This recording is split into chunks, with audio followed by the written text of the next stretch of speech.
ಮಾತಾಡುವಂಥದ್ದಕ್ಕೆ ನನಗೆ ಅವಕಾಶ ಕೊಟ್ಟಿದ್ದೀರಾ. ನಾನು ಕಳೆದ ಈ ಸರ್ಕಾರ ಬಂದ ಮೇಲೆ 3 ರಾಜ್ಯಪಾಲರ ವಿಧಾನಮಂಡಲದ ಭಾಷಣ ಅಂತೇಳಿ ಇದೆ. 23, 24, 25. ಆ 3ರಲ್ಲೂ ಪಾರದರ್ಶಕ, ಅಭಿವೃದ್ಧಿ ಪಥ, ದೇಶದಲ್ಲೇ ಮಾದರಿ, ಈ 3 ಈ ಪದದಲ್ಲಿ ಕಾಮನ್ ಆಗಿ ತೋರಿಸಿದ್ದೀರ. ಅಂದ್ರೆ ರಾಜ್ಯಪಾಲರ ಕೈಯಲ್ಲಿ ನಮ್ಮ ಸರ್ಕಾರದ ಮುನ್ನೋಟ ಮತ್ತು ಹಿನ್ನೋಟ ಎರಡನ್ನೂ ಹೇಳಿದಿರ. ಹಿಂದೆ ಏನ್ ಮಾಡಿದಿರಿ, ಮುಂದೆ ಏನ್ ಮಾಡ್ತೀರಿ ಅಂತಾನು ಹೇಳಿದಿರಿ. ಇಲ್ಲಿ ನನಗನ್ಸೋವಂಥದ್ದು, ರಾಜ್ಯಪಾಲರ ಕೈಯಲ್ಲಿ ಬರೀ ಸುಳ್ಳಿನ ಸರಮಾಲೆ, ಬರೀ ಸುಳ್ಳು ಸುಳ್ಳು ಸುಳ್ಳು ಸುಳ್ಳು ಬಿಟ್ರೆ ಬೇರೆ ಏನು ಕಾಣಿಸೋದೇ ಇಲ್ಲ.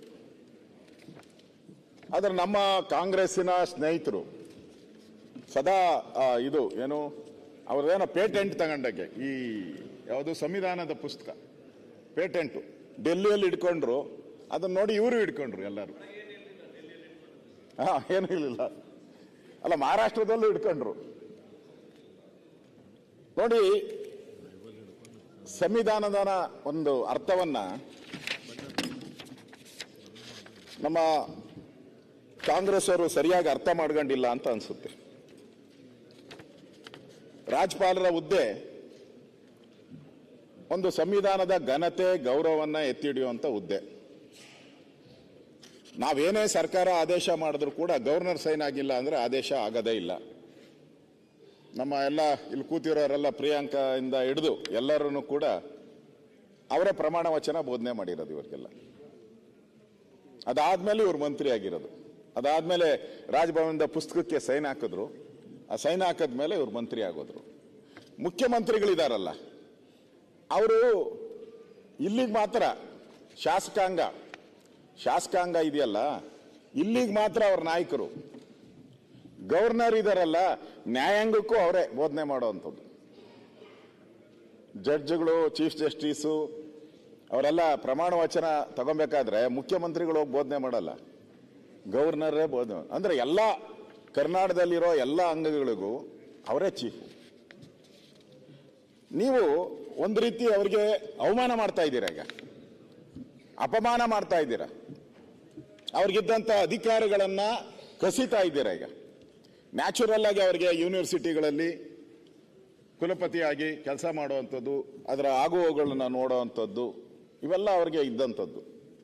ಅದರಲ್ಲೂ ನಮ್ಮ ಪ್ರಿಯಾಂಕಾ ಅವರು ಮುಂಚೂಣಿಯಾಗಿ ಅವ್ರ ಇಲಾಖೆಯಲ್ಲೇ ಫಸ್ಟ್ ತೆಗಿಯಕ್ಕೆ ಅಲ್ಲಿಂದ ಎತ್ತಂಗಡಿ ಪೈಲಟ್ ಪ್ರಾಜೆಕ್ಟ್ ಫಸ್ಟ್ ಬಿಡೋದು ಯಾವ್ದಾನ ಒಂದು, ಆಮೇಲೆ ಸಕ್ಸಸ್ ಆದ್ರೆ ಉಳಿದದ್ನೆಲ್ಲ ಮಾಡ್ಲಿ ಅಂತ ಅವ್ರು ಅಂದ್ರೆ ಮುಂದೆತ್ತು. ನಾನು ಕರ್ನಾಟಕದ ಮಾತಾಡ್ತಾ ಇದ್ದೀನಿ. ನಾನು ಗುಜರಾತ್ ಮಾತಾಡಿದಾಗ ಬನ್ನಿ ಗುಜರಾತ್ ಅಲ್ಲಿ ಮಾತಾಡೋಣ, ಅಲ್ಲಿ ನಿಮ್ಮ MLA ಗಳವರೇ ಹೇಳಿ. ಅಲ್ಲಿ ಅಲ್ಲ, ಗುಜರಾತ್ ಅಲ್ಲೂ ಯಾವ್ದೋ ಒಂದು ವಿಶೇಷವಾಗಿರುವಂತ ವಿಶ್ವವಿದ್ಯಾನಿಲಯ ತಗೊಂಡು ಇಡೀ ರಾಜ್ಯದ ವಿಚಾರದಲ್ಲಿ ಮಾತಾಡ್ತಿದ್ದಾರೆ. ಅಲ್ಲೆಲ್ಲೂ ಒಂದೇ ಒಂದು ಯೂನಿವರ್ಸಿಟಿ, ಸನ್ಮಾನ್ಯ ರಾಮಲಿಂಗ ರೆಡ್ಡಿ ಅವರೇ, ಅಲ್ಲ ಅದೇ ರೀತಿ ಅಲ್ಲ. ನಿಮ್ಮ ಈಗ ಇಡೀ ರಾಜ್ಯದಲ್ಲಿರುವಂತ ಎಲ್ಲಾ ವಿಶ್ವವಿದ್ಯಾನಿಲಯದ್ದು ಏನೊಂದು ಕುಲಾಧಿಪತಿಗಳಾಗಿದ್ದಾರಲ್ಲ ರಾಜ್ಯಪಾಲರು, ಅದನ್ನೆಲ್ಲ ಅಲ್ಲಾಡಿಸ್ಲಿಕ್ಕೆ, ಅದಕ್ಕೆ ಚ್ಯುತಿ ತರಲಿಕ್ಕೆ ಪ್ರಯತ್ನ ಇವತ್ತು ಸರ್ಕಾರದಿಂದ ಆಗ್ತಿದೆ.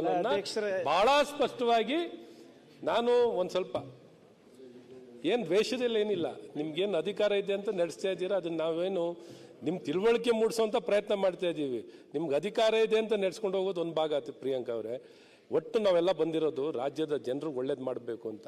ನಿಮ್ಮ ಪ್ರಗತಿ ಪರವಾಗಿ ನಾನು ಹೇಳಿದೆ ಅವತ್ತು, ಈ ರೀತಿ ಎಲ್ಲ ಒಂದ್ ಕಡೆ ಅಧಿಕಾರ ಅವರಿಂದ ಕಸ್ಕೊಳ್ಳೋದಲ್ಲ, ಒಂದು ಸುಧಾರಣೆ ತರಬೇಕು. ಈಗ 75 ವರ್ಷ 77 ವರ್ಷ ಆಗ್ತಾ ಬರ್ತಿದೆ.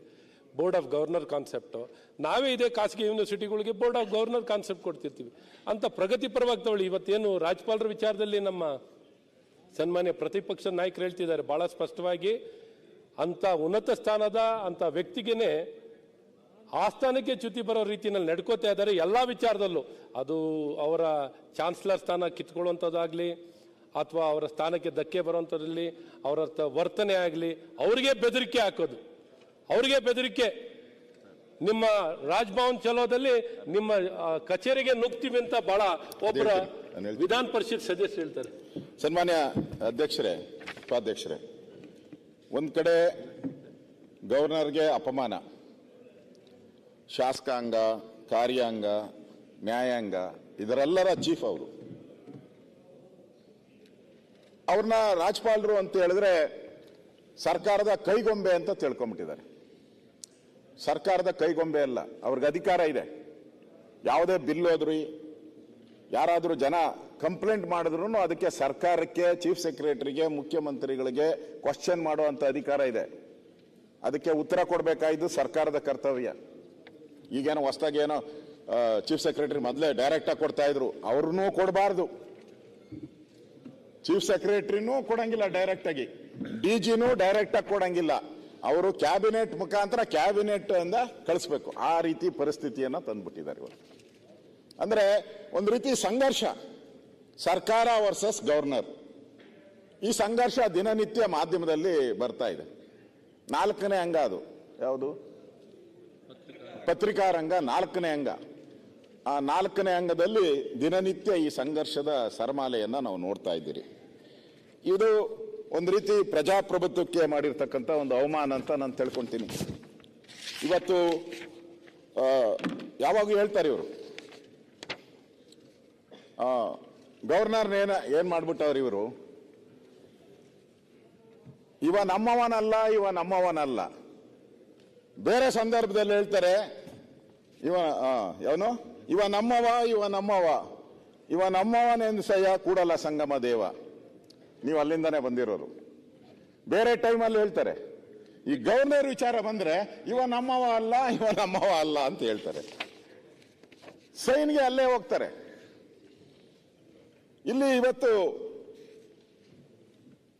ಗವರ್ನರ್ ಅವ್ರಿಗೆ ಕರೆದು ಅವ್ರ ಕೈಲಿ ಏನು ಬಹುಪರ ಹಕ್ಕುಗಳನ್ನ ಹಾಕ್ಸ್ಕೊಂಡಿದ್ದಾರೆ.